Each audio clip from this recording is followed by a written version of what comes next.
like let's say Discord, you get a special role on Discord if you are a supporter of the project. That could Mm-hmm. happen if you do it for Patreon, or you can do it as an NFT. And then the process would be that you verify that you have the asset. There are bots for that where you can connect the Discord user name you have with your Wax accounts. You verify that you actually have control of it. You could verify that the user has it, and when they don't have it, you could also listen for that, and you could remove that permission.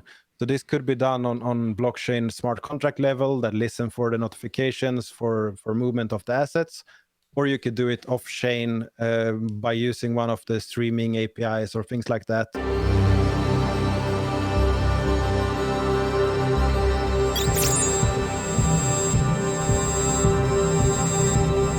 I live unbanked off of cryptocurrency, and I use Bitrefill extensively because it lets me pay with crypto at places that don't yet accept it directly. This one service, more than any other, helps me live on crypto, pay your prepaid phone bill, or buy gift cards to thousands of major retailers around the world, all with cryptocurrency, including for exact amounts so you don't have to buy more gift credit than you need for a specific purchase. You can use Bitrefill without an account, but if you get an account, you can earn rewards points, which translate to savings, and you can also hold a balance denominated in dollars or euros to protect yourself against market crashes. Go to bitrefill.com, click Create Account, and enter the referral code DCN, or follow the link in the description. Hey everyone, I have the fantastic pleasure of speaking with Anders, also known as Any Observation. How's it going, man? It's going good. It's an interesting time. A lot of movement and a lot of projects, positive and negative, happening right now. Yeah, for sure. So would you mind just telling everyone really quick who you are, what you do, etc.? Yeah, I work full time in crypto, running blockchain infrastructure for the last few years, 3 years I think it is now. And on top of that, I create educational content. I manage communities, and a little bit of everything to try to help people better understand how crypto, blockchain, NFTs work, what you can do with them, how you can protect your assets, um, and yeah, everything there. So I've been working full time for a few years, and on blockchains like Wax, EOS, Proton, Ultra, FIO, Cosmos. We're running Binance Smart Chain API nodes and Ethereum API nodes and things like that. Very nice. So the reason we're chatting is because I've been kind of on a quest to pin down practical NFTs. Because at first, when I heard about NFTs like anyone else, it seemed like I understand the value as a digital collectible. It's kind of nice, but it seemed to be just kind of like that's where it ends. And then, of course, that's 99% of the market, maybe. I mean, it's a huge percentage of the market is just going towards here's this little artwork or thing like that, this digital collectible, sell them and then resell them. It's just like it was kind of back to like the ICO craze where everyone was buying ICO tokens, Yeah, even though they didn't do anything practical, and then just hoping they could resell them better. And mostly they big didn't. promises on white papers. Yes. Although even the NFT world, there's not even white papers. It's a lot of just like this is what you get. It's a pixelated orangutan, and Yeah, buy best it for $1 case million. they have an FAQ with some information, and perhaps they have a team page with some real or not so real people. Mm-hmm. Um, Yeah. Yeah. yeah, It's so at some point I started to, you know, think a little more about it. Think about what could be done, and then I've heard of some people saying, "Oh, what about on real estate? What about a bunch of other things?" And so that made me start to dig because I want to go in that direction. I want to see what is possible, but not just what is yeah, possible. I'm especially interested in what can be possible today, is in what is being done right now. That it's not because I remember back in the day, when I first learned about Ethereum, back when it's like, oh, everything can run on Ethereum. You could do this, you could do that, you could run a little smart contract to rebuy milk for your refrigerator when it's out or whatever, like all this kind of stuff that just, and I think that Ethereum is turned quite interesting and successful since then, but for entirely different reasons and use cases. So, all that being said, yeah, what are the most interesting things you can see NFTs used for today? Yeah, good question. And just to also take on the take about like collectibles NFTs. When I got into NFTs, I didn't understand why anyone would buy them. I did not see any value. Hey, you buy something for a collectible and then you sell it later, and I thought it was stupid. And now I live and breathe NFTs and have done so for the last 1.5, 2 years. And a bunch of things that I think like utility is something that is necessary for an NFT in my view. Either the NFT is sold as some kind of way to fund something as a fundraiser, or instead of a Patreon for content creation. That's what I'm doing. I'm selling NFTs to support the content I create. Instead of having a Patreon for people to donate on, I sell some NFTs and they can buy them to support me. And they may not be worth anything, but they buy them to help me spend the time I do on my content. But then we have real utility. And I mean, today what you can do, I actually started to create an article about a year ago, 1.5 year ago, probably, about utility on NFTs. And we have like art is the most common one on many blockchains, but we have game items, which is very interesting when you can play a game and you can own the assets. So even if the game shuts down, you still have the assets. The assets can be imported into something new, and the game. We have a few games back in history where they have just deleted items from people and removed them from the game completely, so they don't have anything, no memory of it, nothing. And even if you have an NFT for a game, it might not have any value later, but at least you have something out of memory. You own the asset. You can, if you want in the future, use that asset to build something new from it. But like something that is very simple, an idea is to have tickets as NFTs. That is also a great utility where a ticket is essentially an NFT on paper form, but an NFT would ensure that they are not fake. They are not copied in any way, and you could resell them at an instant, and everyone knows it's legit. And like tokenizing physical goods is another good example where you could have you could have collectibles that are physical form, like sneakers, trading cards, art, things like that. You can tokenize it as an NFT, and then you can sell that NFT. And you can actually trade the asset, keeping it in a safe storage somewhere. And you can still trade that. And that is done on many blockchains now. The team behind the Wax blockchain actually have the patent for doing that as a technology for a few years back. They have not enforced it yet, so that will be interesting to see what they do. They call it VIRL. And they have a patent for tokenizing things and then trading them as digital goods on blockchain. Have you seen much of that happening? Because I do remember seeing like a video explaining what those NFTs were like, and I thought, wow, this is actually interesting. And there was a time when recently we bought a grill, and the in-laws also bought a grill, and it was kind of like, well, do we both need them? And there's a sale going on right now, and like, well, let's just buy both of them just in case. But it would have been way better if we could have just bought them as NFTs, held on to them in case we decide we needed one or another, and then could have like resold them without having to transport a large item all the way over there. But so do you know, I haven't found any information on this being applied right now. Do you know any companies or things like that are doing it? Yeah, they are. There are a few. Well, there are more and more doing it. One big company that is doing it is Funko. So if anyone don't know what that is, they create these small bobbly head characters, and they have digital Funkos now where you can buy NFTs. And if you get some of the rare ones, you can exchange them for their physical form. I have a few behind me on my shelf. There are from these Funko collections, Teenage Mutant Ninja Turtles, and some Iron Maiden things is on the way. And then we have the small cars. I always forget what they are called. Hot Wheels. They also Yeah. they are doing the same thing where you have redeemable NFTs for physical assets.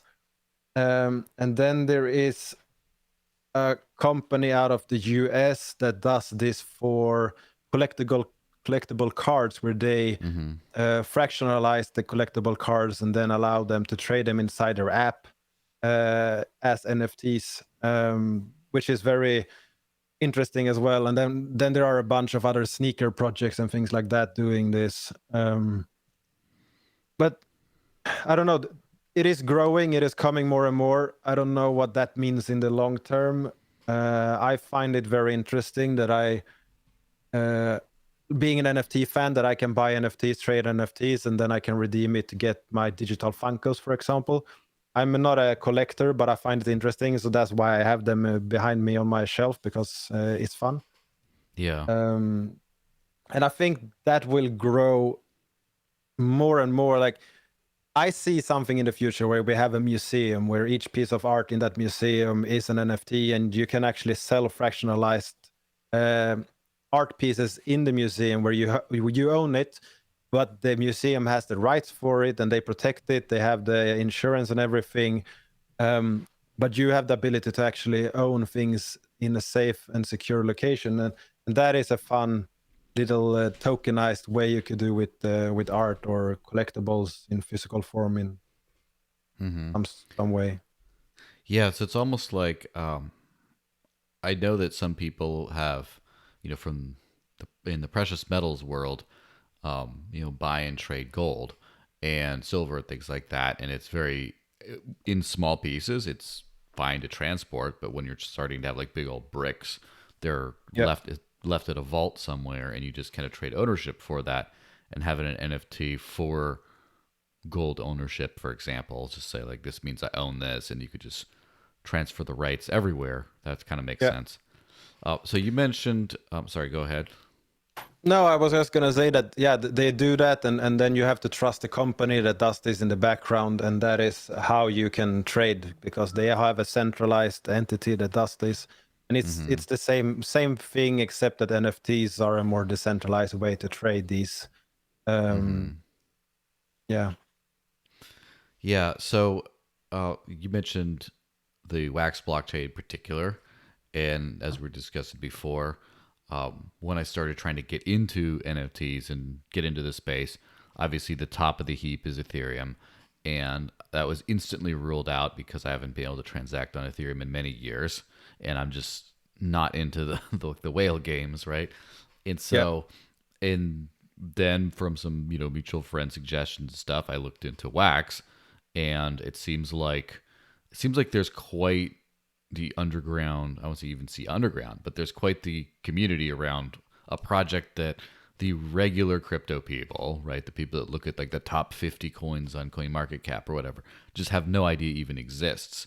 So do you want to go into Wax just a little bit and why you tend to use it or focus on it for NFTs? Yeah, like, so I'm trading and buying NFTs on I don't know, 6, 10, probably 6 more active, 10 total or something. So I'm trying to do it all over the place. But for some reason, I keep doing 90% of all, no, probably 95% of all my NFT trading and activity on the Wax blockchain. It is the most fun project communities for some reason. I don't really know why. I keep trying to reach out and spend time on Tezos and Solana and Phantasma Chain and a bunch of these other blockchains that are not Ethereum and Polygon.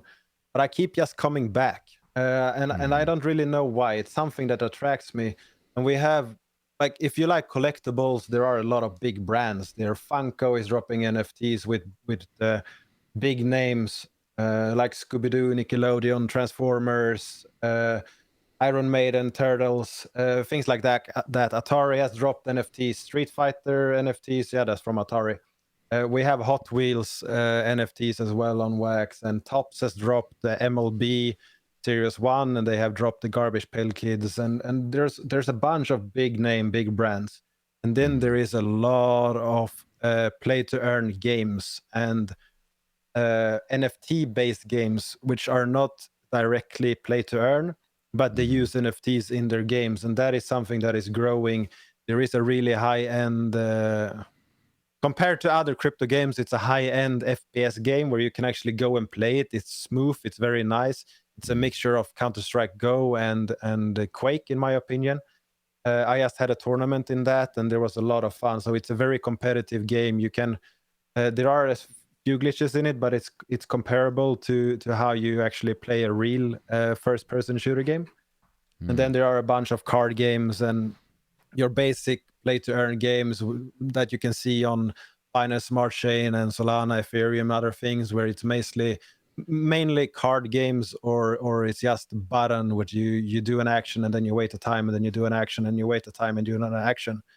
And on Wax, the pro is that you don't have to pay for every transaction. Instead, you buy tokens, then you stake them to your account, and then you got an allowance of things to do every day. So you It's like buying capacity rather than per yeah, exactly, and that transaction. refreshes every 24 hours. So if you do a lot of transactions, you can buy a chunk of Wax, you can have it staked, and then you can reuse that until you don't want it anymore. Then you can unstake and you can sell it. And that means that a lot of dApps and projects can actually pay for these CPU resources for other people. Which means that if you buy NFTs on Atomic Hub, which is the biggest NFT marketplace on Wax, or NFT Hive, which is one of the big ones, you can actually go there and you don't need to stake these resources because that platform will pay for your transaction for this CPU, which costs them nothing except that they need to have a big chunk of money locked down in their staking pool. It doesn't cost any extra per consumer. Once they already have the money, it doesn't cost them any extra. Yeah, exactly. And sure, there's a limit. If there are millions and millions of users, they will not be able to stake for everything. But it is a neat system where you can play a dApp and they can actually help their users be a part of it, which lowers the barrier of entry.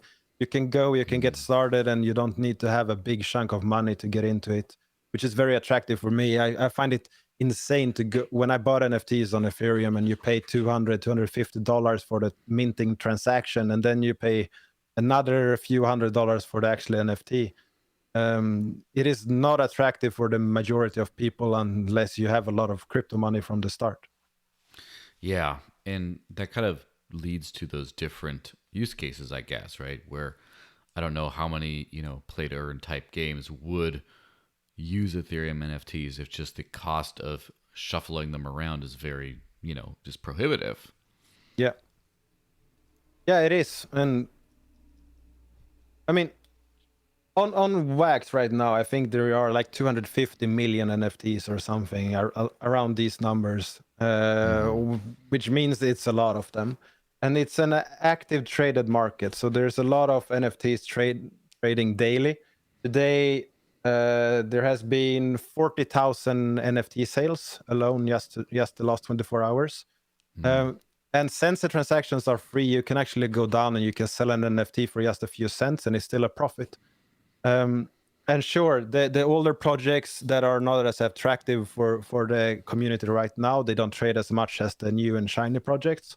I think that's the same for pretty much everything. And then we have some big projects that just keep trading, like Alien Worlds, which is one of the biggest play-to-earn games on any blockchain. So yeah, it's very attractive and becoming more and more user-friendly every day. There are issues with Wax, the same as issues on every blockchain. There are no perfect blockchain so far, but there are pros and cons, and there are trade-offs that you need to do depending on what you want to do and where you want to do it. But if you want to do a game that is for new people, or you want to do some kind of project that has a low barrier of entry, then you don't want to have expensive gas fees or complicated wallets and things like that. Yeah, and so we're talking about the utility, like the practical utility. Let's get into the technical bits of that a little bit. So, obviously, for just trading, That is, that's pretty self-explanatory, or just buying for a collectible. Now, when you would have it with games, obviously the game would probably have something that would just detect, like, check if your wallet has this specific NFT in it in order to unlock this functionality. And Yeah. that seems like a relatively straightforward thing to build in. Um, how do the VIRL NFTs work on a technical side? Like, how do they, how does the redemption process work on like the technical side of the actual NFT? Yeah, you need a third party that you can trust for it. We can't get around that. So usually what happens is that you either, to redeem it, you either burn the NFT and they get a notification of it, or you send the NFT to some place, or you actually just log in and verify that you have the assets, and that allow you to do it. And then you can have on NFTs on Wax, for example, you can have mutable and immutable data on the same asset. So you can have data that cannot be changed, like the asset ID, the name, the whatever you choose to be on the mutable data, like stats or images or video or whatever. And then you can have mutable data that can be updated. So in that case, if you have a redeemable NFT, you can have the image for the asset being immutable data, or you can have a column that is mutable data that changes to redeemed. And it could be an image. On top of the image, you have a redeemed message on it now, or something like that, to reduce the risk of people buying it when it's redeemed, or similar to that.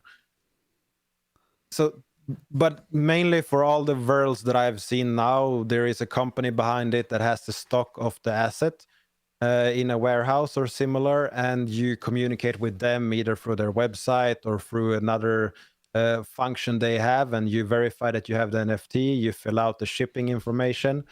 Perhaps you pay a shipping fee to get it to you, and then you have the physical asset. I made a painting, I think it's 2 years ago. I made a painting that I had backed with an NFT, but that people could redeem. And I gave them a deadline because I didn't want to keep that in a warehouse forever. But I kept it. They had a year from when I minted it for them to redeem it, and after that it's just an NFT. So yeah, I think there are a lot of fun use cases. Nothing is perfect when you mix blockchain and physical assets, because you still need the trust of the third party. Yeah. But I think it's a very interesting way to move forward. Now, about subscriber NFTs or things like that. So let's say you Yeah. have a YouTube channel or something, and you want to have a subscriber only room or a Yeah. super chat or whatever, and you sell NFTs for that. Oh, what's the process of using that as a way of like authenticating people in? Yeah, you would need some kind of API to talk to. So first, let's say Discord. You get a special role on Discord if you are a supporter of the project. That could happen if you do it for Patreon, or you can do it as an NFT. And then the process would be that you verify that you have the asset. Well, you verify that you have the account and your Discord account, and there are bots for that where you can connect the Discord user name you have with your Wax accounts. You verify that you actually have control of it. Usually that is, you buy I think there is a 50 cent NFT or something like that you buy and send to show that you actually have that, and then your wallet is verified through, I don't know how many Discord channels use that bot right now, 20, 30, 40 Discord channels, perhaps more. Which is this bot? Honeycomb is the name of it, and they just updated it. So then you can verify that you have the wallet, and then that will look for any wallet digit you have in that NFT that you have in your wallet, and then you can assign things depending on what you choose. You could do this yourself if you build a Python or a Node.js bot. You can just verify the account, make sure that they own the account, they own the NFT, and then you can automatically set the role. And then if they trade that NFT, you can have a notification on movements of NFTs in your collection. There is a function for that on Wax, where you can notify on a transfer or a burn action and things like that. and then you can get a notification, and on that notification you can perform an action with a smart contract on the blockchain, or you can do that off chain. And that way you could verify that the user has it, and when they don't have it, you could also listen for that, and you could remove that permission. So this could be done on blockchain smart contract level, that listen for the notifications for movement of the assets, or you could do it off chain by using one of the streaming APIs or things like that. Listen to the Wax blockchain, and then you can talk to whatever chat service or website or whatever you want to lock some membership for. Of course, you would need some development time to do this because it's all new, and there are plug and play things, but they are lacking in some level. Yeah, for sure. So if someone were to sell the NFT to someone else, instantly they'd get kicked out of the channel because it listens. Yeah, you could do. Yeah, you could set up that by using a smart contract and then listen to whatever happens in that smart contract. Yeah, and so, like for example, a subscriber, a content creator might create, an NFT that just says, "Oh, membership, this is that," and then in a mutable data field, just say like details of like, step 1, go to the Discord. Step 2, do this stuff, and then, therefore, if someone were to resell that on the market, then it would still have all the instructions of how to get into that chat. Yeah, exactly. Or it can have a link to a website page that has this information, or whatever solution someone wants. Yeah. So, do you know much about physical, like real IRL, right? Real world NFT authentication type stuff. So, for example, let's just say I wanted to, like, I built an outside, like in my garage, I built a little bar there for me and my friends to just hang out in. And obviously, it's kind of on my property, but it's not the house itself. But I'd like to give friends who I don't want to give keys to my own house, I'd like to give them access in there. And so I could give them an NFT that would allow them to unlock the door and get into the bar to hang out. So in that case, do you know if that has been done yet? I mean, obviously it's a use case, but do you know if it's been done yet? I don't know if it has been done in any automation. I know people have used some kind of ticket way that you show that you have it. But the solution for that is actually pretty simple. You could set up a smart contract on a website. Since Wax transactions are free, you could use a blockchain like that. And a transaction on Wax takes 0.5 seconds. Which means that it's fast. You don't want someone to stay at the door for 5 minutes and wait for a full confirmation of the transaction. Yeah. So then they open their mobile wallet, they scan something, and then they hit sign, and then they are in. And then in the background you can just verify, and perhaps it takes 3 seconds to verify that the user that tried to log in actually has the NFT or not, and then they are in. So you would have some kind of door reader at the door. Every 24/7 gym has these things where you just have a chip on your arm or something, and you can just hit that, and you can connect it to when that touches, it checks that ID and the accounts connected to that ID, and if that ID still has the NFT, they can get in. And like the technical aspects of this already exist. It's just the application for it that hasn't really happened yet, as I know it. Yeah. Do you see a growing, I guess, demand for this sort of use case? Or is the market still kind of mostly in the collectible or gaming world?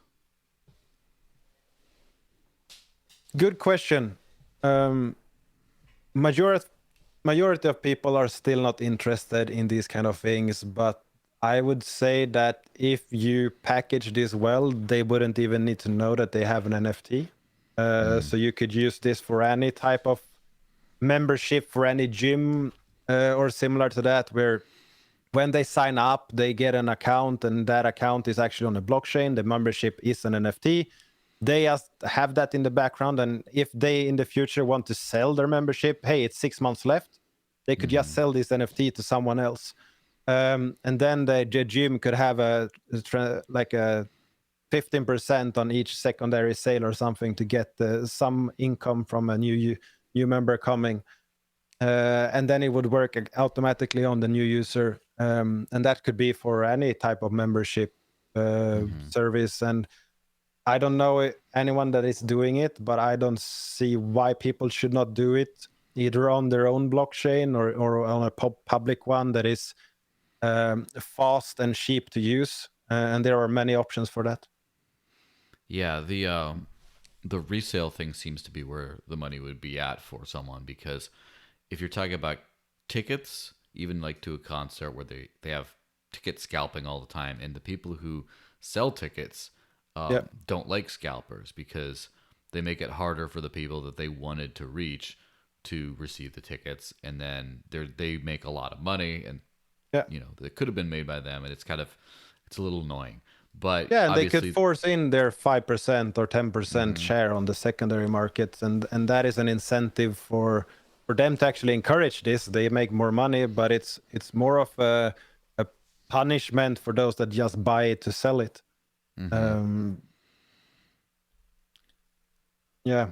I think that like blockchain could solve a lot of these things, and it doesn't have to be NFT, but NFT is a very good application of anything that needs to be verified. The resale transferability seems to be what is a little more unique than just like forwarding on an email that has credentials to log in to something and then making that the transactions all built in. And like if we take Wax for example, since I spend so much time there, there is one NFT standard that is mainly used. It's Atomic Assets. It's one smart contract. So if you launch NFTs, it's on that smart contract. You don't need to launch your own smart contract. You can launch your own collection using that smart contract.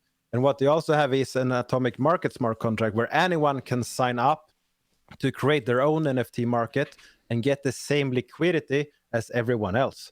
So if you list an NFT on one of the markets on Wax, it will be on all of the markets on Wax, which means that if someone comes and has a better user experience, better anything, then that everyone can go there instead, and they would have the same NFTs, and you can work on attracting users to your site for whatever reason that may be. So if you are a ticket master type of company and you want to list them, and you can have your own store for that, but you can also allow them to sell it on other stores. And if they list it on other stores, it will also be listed on your store, which is really neat. It is a really neat way to have this shared liquidity for NFTs, which is not the case for a lot of blockchains, which I find interesting that they don't have that already. It's been a thing for 2 years already on Wax. So the shared liquidity of marketplaces is not something that you do see on Ethereum, for example. Is that what you're saying? Yeah, majority of marketplaces you list it on one marketplace. Some NFT sites you even send the NFT to the marketplace. You don't even have it in your wallet anymore. On other, you approve a smart contract after a listing. If someone buys it, it takes it from your wallet. So there are both things that I've seen. Wow. Yeah, it does seem to be a little bit of a step ahead of everything else. What are your favorite personal applications that you've used for NFTs? Like, what are the most interesting things you've done in your own life to kind of leverage this? Yeah, so I buy a lot of NFTs for staking and for land ownership and for games. So I own lands in Alien Worlds, for example, which means that other people that mine on that game can go to my land, and if they do that and mine on my land, I get a small share. I get a microtransaction for that, and then I get a daily payout for owning these NFTs. So I actually have a passive income. And then there are other projects where you can stake NFTs and you can earn so they launch a game or some kind of token, and then they add other collections to that. And then you can go and stake other collections to their platform, and you can earn this token that can be used inside their game. So my NFTs are stakeable on a project called R Planet, which was really big. It pumped and then it crashed like most of these things. Of course. Yeah, and I do participate in a lot of these play to earn games. I find it fun. I find it interesting. I'm getting a little bit tired of it. It's just the same click game. Uh, just a new graphic, just a new token. Perhaps they change one, two, three things, and it's all the same. And then we have a bunch of exciting things. And I'm a big gamer, so I look for a lot of these. Games that utilize NFTs in some way, like Splinterlands, Blankos, Forge Arena, Dark Country, and a lot of these games. Yeah. Do you see a lot of economic movement from new NFT users into the rest of the crypto world? Meaning people get involved because they want to play a cool game or they want to buy some NFTs. And then because the NFT secondary marketplace is entirely in crypto, that when they're selling it, now they have crypto. And then instead of just selling it for euros in their bank account or whatever, they end up just staying in crypto, getting into other projects, doing stuff like that. Do you see it? Do you see that kind of cycle happening, or is it kind of mostly a contained ecosystem? No, that is for sure happening. There's especially the big brands attract new users that are not in crypto already.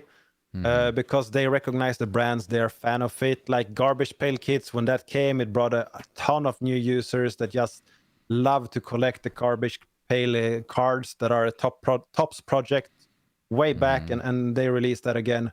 MLB, same thing. Deadmau NFT, same thing. Atari, Street Fighter, all of these big name that are just collectibles that are semi-interesting for NFT people and for collectors. It is very interesting and attractive for new people. And that's an entry point. And then they figure out, hey, there are these other awesome projects, big brands, big company. They release something, it's merch, it's a product, and then they forget about it, then do the next thing. They forget about it, they do the next thing. Where NFT projects that us people that love NFTs, we want to see them engaged. We want to see them being a part of the community, doing something bigger, working with the community, building something that everyone can use. And those people that come with the big brands, they see that, and then they complain about lack of engagement, perhaps for some of these projects. And then they see other communities where they have good engagement, and they actually work with the community, and they talk with them, communicate, they upgrade things, they release new information, they add benefits to existing NFTs. Then they go there, and then they are into the community, and it just spreads. And of course, there are people that just go in and see this sucks and just leave and never come back as well. Yeah, interesting. I've had kind of a theory that from seeing the kind of people who get into NFTs, it seems like they skip straight to it. In the old days, it was everyone came into Bitcoin and then they went into other coins. And then there was a few people who got into Ethereum first and then kind of went other places. But for the most part, Bitcoin, and that's it. And now it looks like there's a lot of people who go straight into NFTs, and that's kind of their entry point to the space. It might be that NFTs are the mass adoption vehicle because it gives people an actual reason to use crypto rather than just the casino, right? Rather than just buy and use, or buy crypto, hold on to it, and then try to spend the crypto, which is like too many steps to just, do that. So do you think there's any merit to that idea? Yeah, for sure. And I think it's another layer as well to it, where crypto and blockchain is interesting for tech nerds and people that like money. You go in there, you want to make money. That's the main reason people get into crypto, and then they fall in love in the tech. Or you are in love with the tech and you want to build things, and then you fall in love with the money side as well. Or you don't either, you're just there for some random reason. But NFTs, it's the first time my dad ever got interested in any crypto. When I showed him the NFTs and I could discuss these things, he could relate to trading cards back in the 80s. He could relate to hockey cards. He could relate to these things. Even though he thinks it crazy, insane, he could understand what it was, and he had an interest. When we talk about crypto or technology, and this enables global payments and reduce fraud and these kind of things, it's all nonsense. It's boring. It's nothing fun. But if you add some graphics, something like you can't hold it, but you can see it, you can feel it. It is way interesting for most people. It becomes more real. And if you add that to a game, or if you add that to tickets, or if you add that to other things, yes, this is where we will get most new users. And it's probably not in the shape and form we have today. It will be on better marketplaces. It will be on better user experiences. We will have more secure trading for users. We don't want them to actually accidentally enable a smart contract to pull their assets out of their wallet and get wrecked because they hit the wrong button. There need to be a wallet that actually understands majority of these mistakes and prevent that. If you go into a smart contract and that transfers away all your NFTs because it was a phishing site, we need wallets to prevent that from happening, and that should be done on a wallet level, in my opinion. Yeah. They should be able to understand, hey, you are sending away all your NFTs. Put up a big warning that has a timer so people actually read it and say, all of your NFTs are being sent, or 50 of your NFTs, is this what you want to do? Wait a few seconds and then hit OK or no. Small things like that is required to add safety for users, and we are not there, so we are not ready for any big adoption yet. If the best wallet we have is MetaMask, we are a long way from any big adoption. Yeah. Well, hopefully people are going to be building all bear market long, and they'll have something cool for when the next pop of people comes off. Yeah, it has been like that the last few times. So I'm really looking forward to being calm for a bit, and it do feel like, based on the last few days, that it might be a bear market incoming, but we will see. Yeah, we definitely will see. Well, this has been a very educational chat. Where could people find more about you and your work and all the cool stuff you do? They can go to anio.io, which is Anjo, a year in Spanish, actually, but it's short for Any Observation. If they Google Any Observation as one word, they will find it. It is on YouTube, Twitter, Twitch, Medium, anyobservation.com. You can find it on pretty much every place where you can search. And if you want to have like free courses on education for crypto, I'm building more courses right now. It's academy.anio.io, which also is, if you go to anyobservation.com or Google it, you will find it. All right, fantastic. Well, thanks very much for being on, and hope you have a good one. Same. Thanks for having me, and nice chat.